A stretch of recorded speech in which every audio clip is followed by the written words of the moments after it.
저는 우리 서울대학교 법학전문대학원에서 행정법을 가르치고 연구하고 있는 이원우라고 합니다. 반갑습니다. 교수님께서는 경제행정법 분야 중에서 경제 규제에 관해서 연구를 해오신 것으로 알고 있습니다.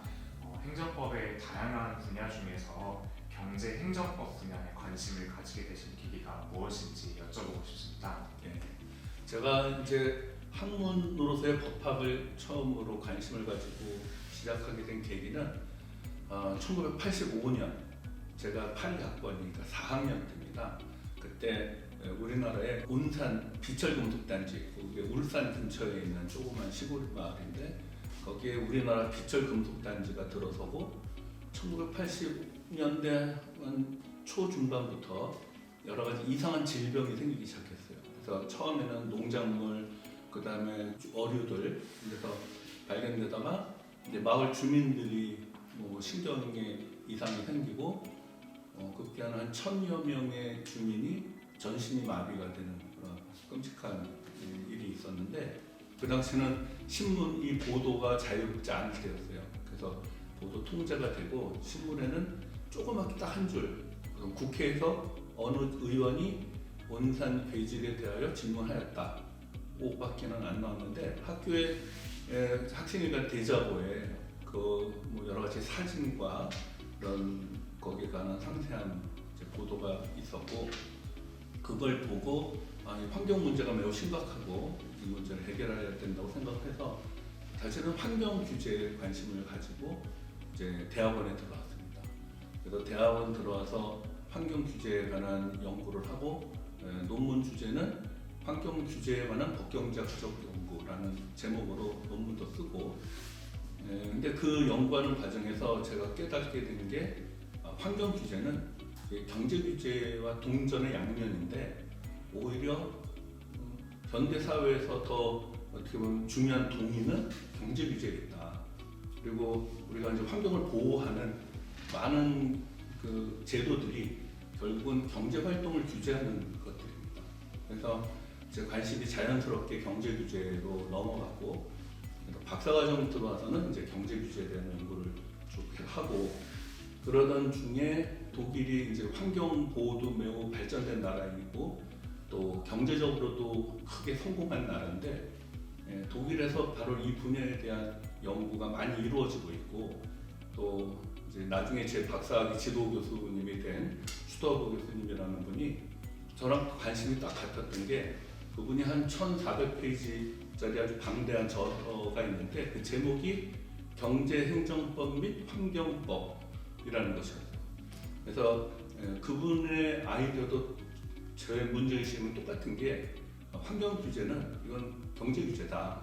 그래서 이 환경 문제를 해결하는 것은 경제 규제를 통해서다. 이런 이제 주장을 하시는 분이 있어서 그래서 이제 독일로 유학을 가서 본격적으로 연구를 하게 됐죠.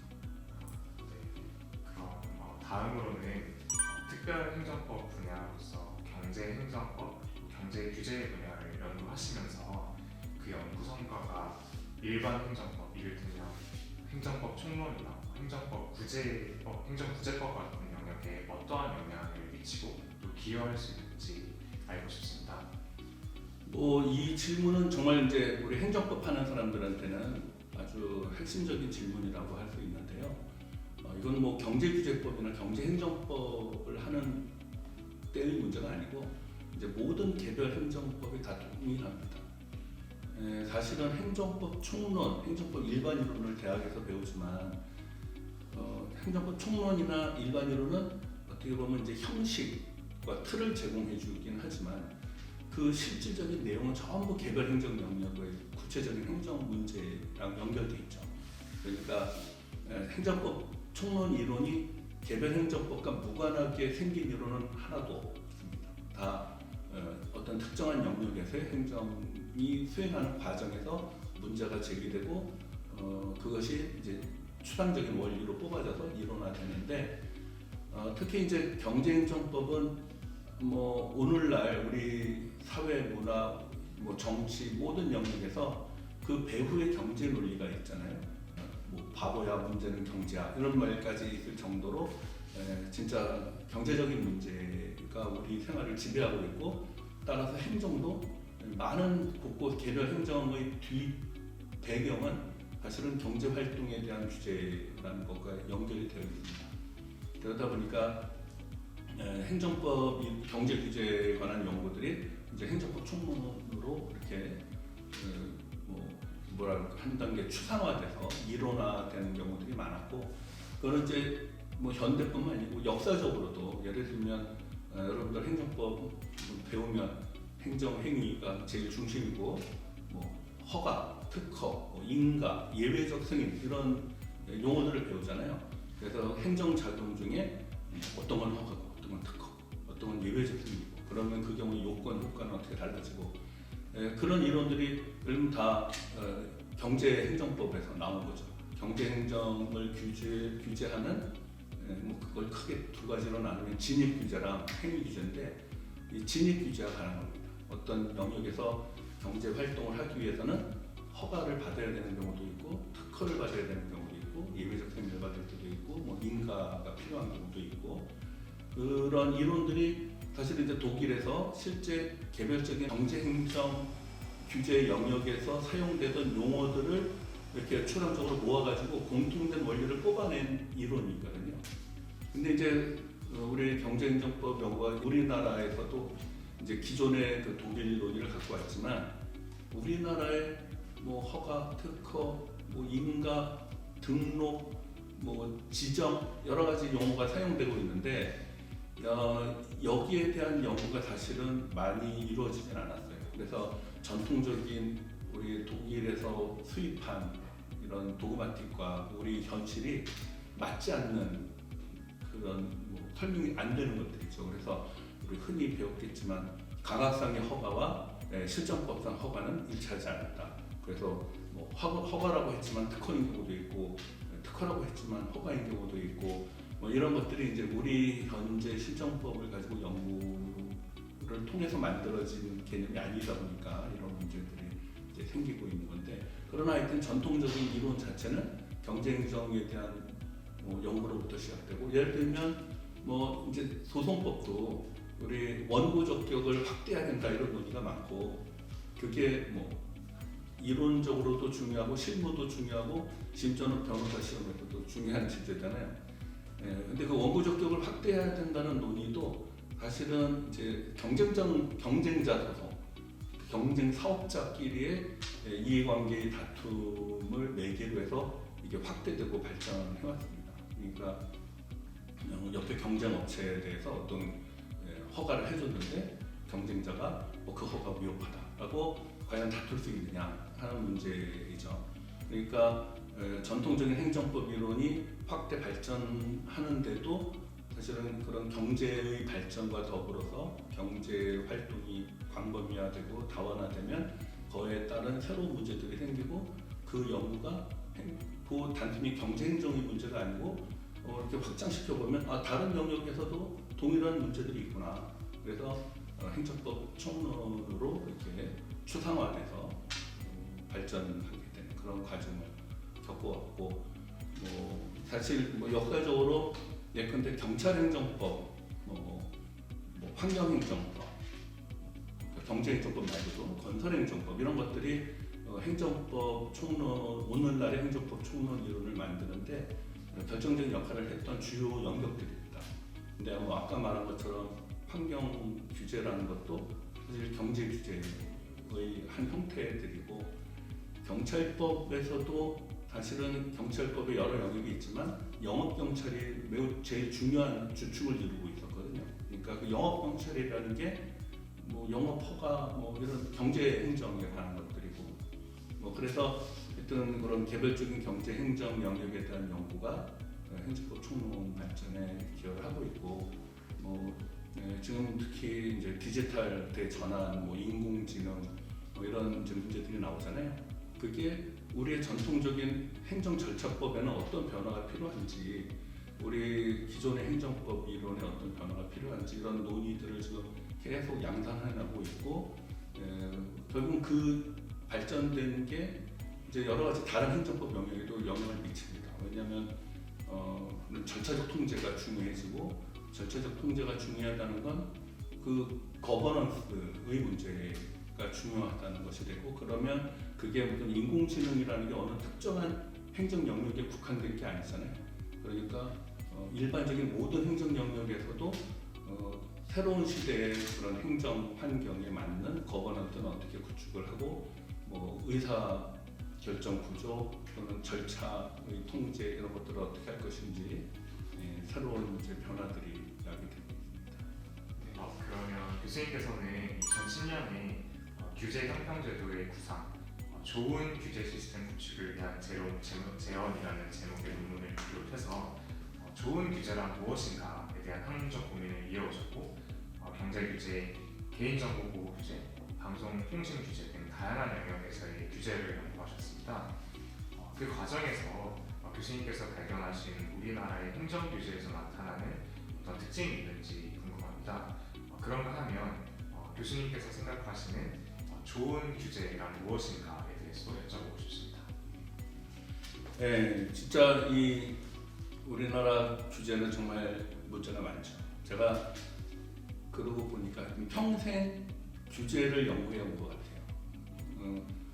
1988년에 석사학위 논문이 이제 석사를 취득하고 첫 번째 논문이 정부 규제의 본질에 관한 연구라는 거였어요. 그러니까 제가 처음에 관심을 가졌던 게 과연 정부 규제가 뭔지, 이게 왜 생기고 왜 정당화될 수 있고 어떤 문제가 있고 이게 왜 그런 처음에는 좋게 만들어졌는데 왜 그런 비합리적인 양상 보이는지 이런 데에 대한 관심으로 썼던 논문이고 그건 매우 추상적인 이론적인 논문이었는데 그 이후에 뭐 아주 구체적인 프로젝트도 하고 다양한 개별 영역에 대한 연구도 하고 하면서 우리나라 규제에 대해서 아주 큰 문제의식을 갖게 됐습니다. 근데 뭐 다 아시다시피 매번 정부가 바뀌면 그 바뀐 새로운 정부가 항상 주장하는 게 우리 정부는 규제를 혁신한다요. 규제 개혁하고 규제를 합리화하겠다. 그게 5년마다 정부가 바뀌는데 요즘 뭐 3년에도 바뀌어가지만 바뀔 때마다 똑같은 주장. 그 진보 정부건 보수 정부건 이건 차이 없습니다. 다 우리나라 불합리한 규제를 개혁해야 되겠다 하고 강력한 드라이브를 겁니다. 그런 또 했으면 좋아져야 되는 거 아니겠어요? 근데 이게 모든 공무원들이랑 얘기를 해봐도 공무원들도 다 똑같이 얘기해요. 우리나라 규제가 너무 과하고 잘못된 규제가 너무 많고 따라서 규제를 완화해야 되고 혁신해야 된다, 합리화해야 된다. 모든 공무원도 다 동의해요. 근데 그 개별적인 어떤 특정한 규제를 없애려고 하면 그 담당 공무원이 뭐냐면 저도 우리나라 규제 없어져야 된다고 생각합니다. 그러나 제가 맡은 이 규제는 제가 해보니 진짜 너무도 중요해서 이 규제는 그대로 유지돼야 됩니다. 그렇지 않으면 공익이 현저히 훼손됩니다. 뭐 이런 주장이에요. 그러니까 총론은 동의하는데 강론에서는 그렇지 않은 거죠.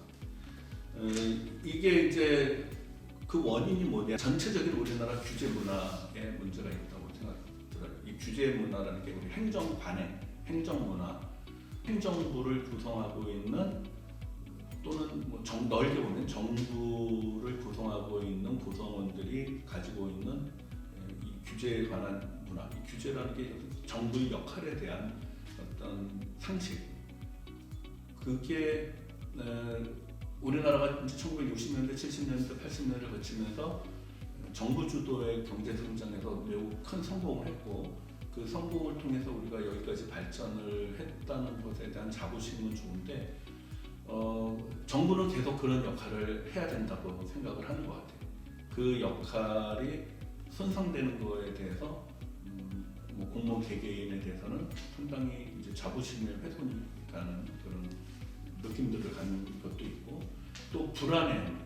그러니까 그런 규제가 없으면 당장이라도 진짜 어떤 사고가 나서 큰 위험이 발생할 것처럼 생각하죠.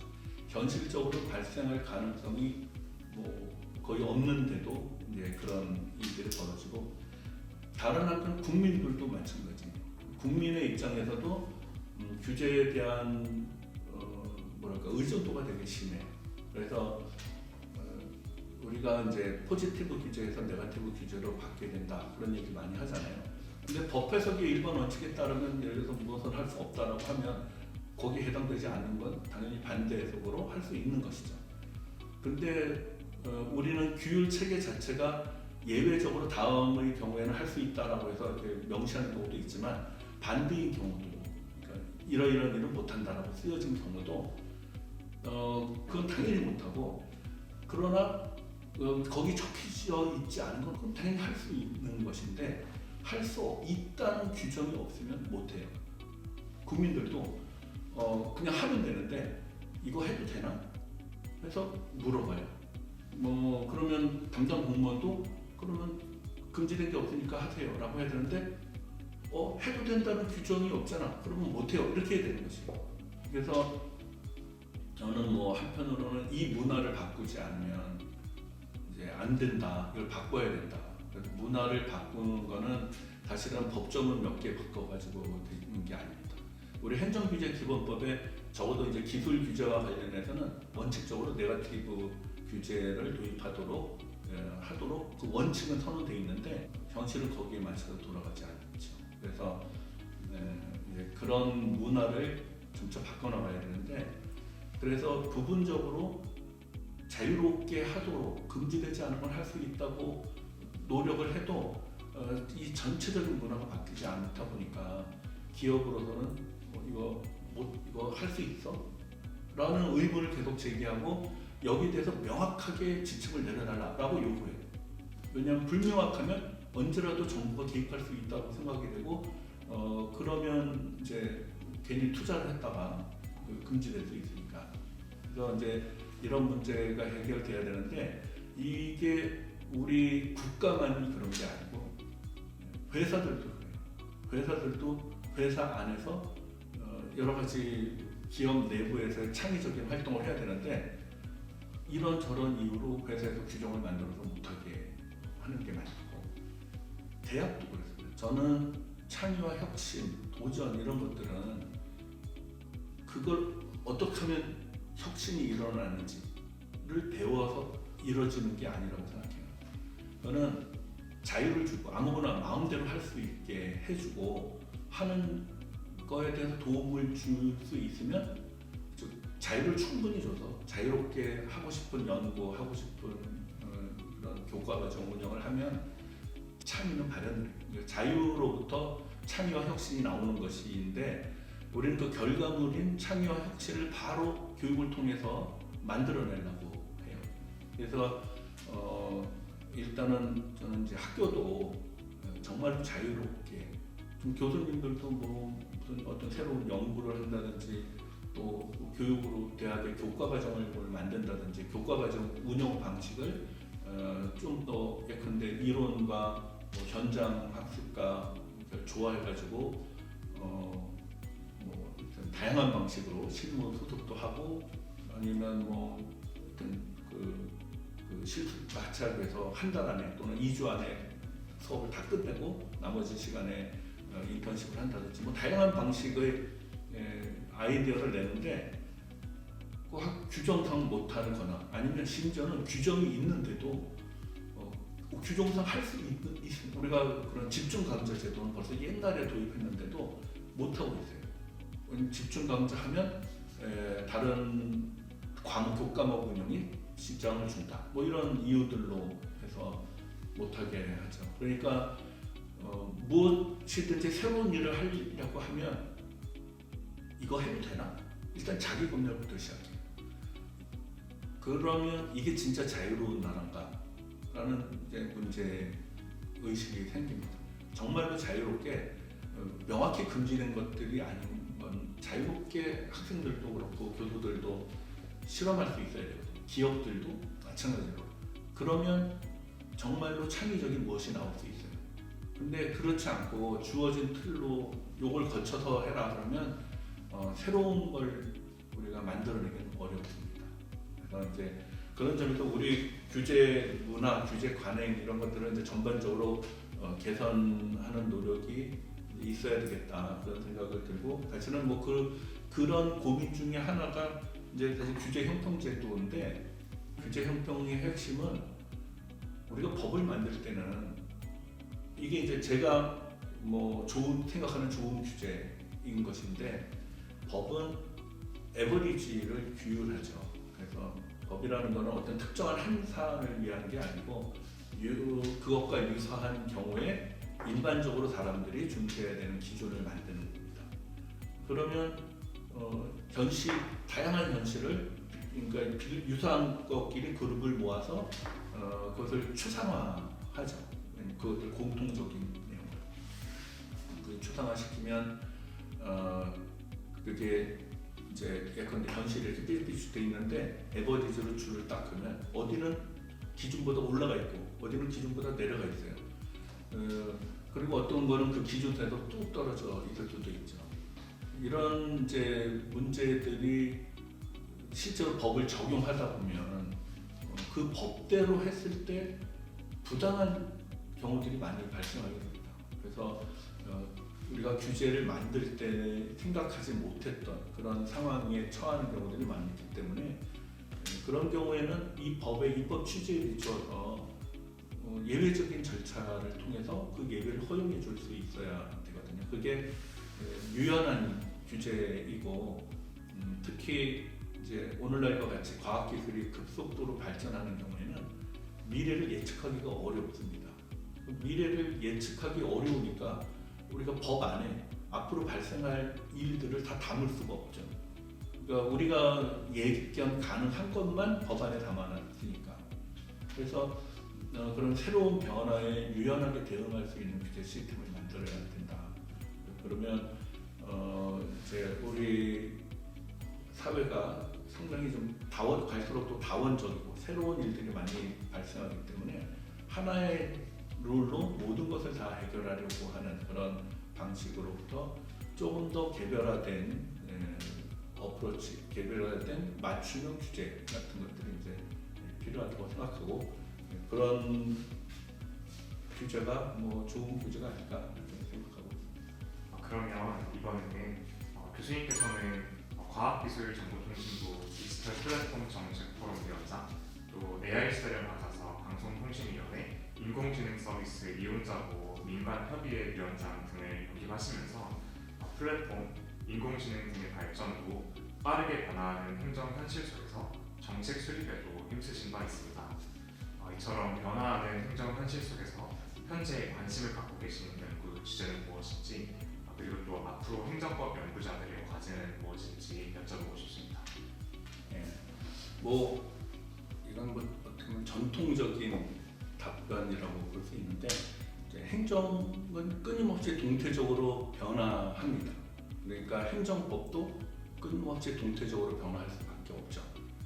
그렇다고 매일 그 법률을 다시 쓸 수는 없는 것이고 이 변화하는 현상을 정확하게 이해해서 그것을 흡수해서 규율할 수 있는 그런 규범 체계를 만드는 게 우리의 과제인데 일단 저는 지금 우리나라 행정법학의 제일 문제라기보다는 이제 한계가 그동안 행정법 연구는 저는 행정법학이 아니고 사법법학이다 이렇게 규정합니다.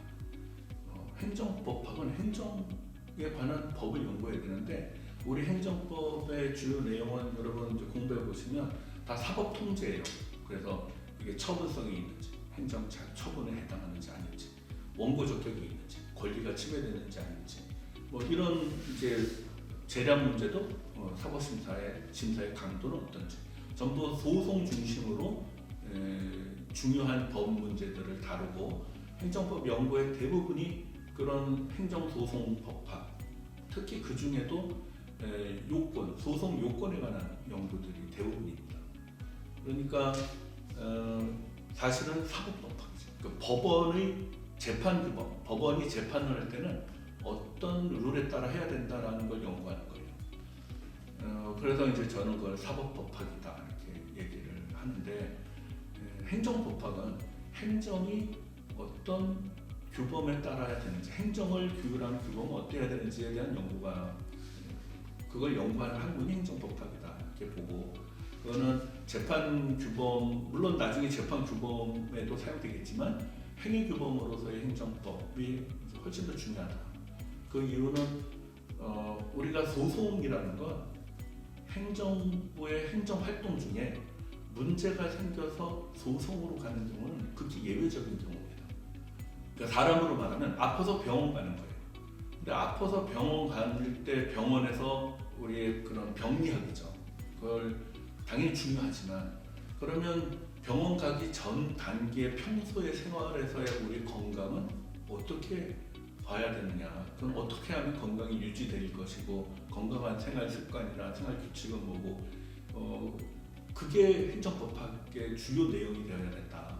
그러니까 행정은 어떤 규범을 가지고 어떤 행정이 따라야 하는 그런 행위 규범은 어떻게 구성이 되어야 되느냐를 연구해야 된다. 이게 이제 제일 큰 과제고 제가 거기에 관심을 가지고 있고 그건 결국은 개별 행정 영역에 대한 깊이 있는 심도 있는 이해가 필요합니다. 그래서 그러려면 행정에 대한 이해가 필요하고 그러려면 인접 주변 학문과의 협업이 중요해요. 그러니까 행정학이나 경제학, 정치학, 정책학, 사회학 이런 행정을 이해하기 위한 여러 학문과 우리가 같이 연구를 또 많이 해야 하고 그 연구 성과를 우리 법학에서 수용해서 그걸 규범적인 학문의 차원으로 끌어올려야 한다. 그렇게 이제 제일 중요한 과제이고 저도 관심이 있고 또 앞으로 우리 행정법학계에서 연구해야 될 그 방향입니다. 뭐 한 가지 갈 때만 또 하나는 지금 우리가 형식적 법치주의 국가에서 실질적 법치주의로 이미 2차 대전 때 전환됐다라고 교과서에 써 있지만 우리 현실은 사실은 형식적 법치주의에 머무르고 있다. 그래서 실질적 법치주의를 지향하는 학문적인 연구, 행정법 이론들이 이제 많이 깊이 있게 연구되고 발전돼야 된다 생각을 합니다. 아까 말한 근데 규제 형평 제도 같은 것도 마찬가지인데 우리가 어떤 형식적인 그런 법 형식에 구애되지 말고 물론 형식을 무시하는 건 아니지만 그 형식이 원래 추구했던 실질적인 가치가 있거든요.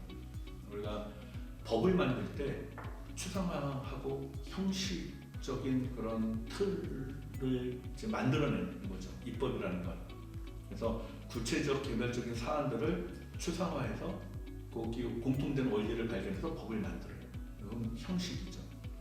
그런데 그 법을 적용할 때는 행정부가 집행하고 사법부가 통제할 때는 그 형식에 얽매이면 안 돼. 물론 형식의 틀에서 하지만 그 전 단계에서 입법자가 고려했었던 그 실질적인 가치, 그 문제의식 이런 것들을 다시 담아서 구체적 사안의 적용을 통해서 실질적 법치주의가 구현되도록 할 의무가 있다고 저는 생각하고 그 과정이 근데 이제 어렵습니다. 왜냐하면 자의적인 법 집행이 돼서는 안 되기 때문에 그것을 매개하는 그런 행정법 이론들이 이제 필요하다 이렇게 생각합니다. 네, 감사합니다. 그럼 마지막으로 행정법 연구자의 길을 꿈꾸는 학생들을 위한 조언 한 말씀 부탁드립니다. 뭐 일단 행정법 연구자의 길을 꿈꾸는 학생이 있다면 훌륭한 사람이다 이렇게. 적어도 물론 모든 법이 그렇지만 행정법은 특히 일단 그 공동체 이익을 생각하는 학문이잖아요. 그래서 어떤 물론 사익을 무시하는 건 아니지만 사익과 공익을 어떻게 조정할 것이냐에 대한 학문이기 때문에 끊임없이 이제 공동체에 대한 관심을 갖고 뭐 있으니까 뭐 훌륭한 결정을 했다 이렇게 생각이 들고 다만 이제 왕도가 없습니다. 공부에는. 그래서 첫 번째는 기본기에 충실해야 돼요. 만약에 지금 로스쿨 학생이라면 행정법만 열심히 해서는 안 되고 모든 법을 다 알아야 됩니다. 아까 제가 그 인접학문과의 그 뭐 협력이 중요하다. 그래서 그게 이제 인터디시플리너리한 연구 방법이 중요하기 때문에 다른 학문에 대한 이해가 필요한데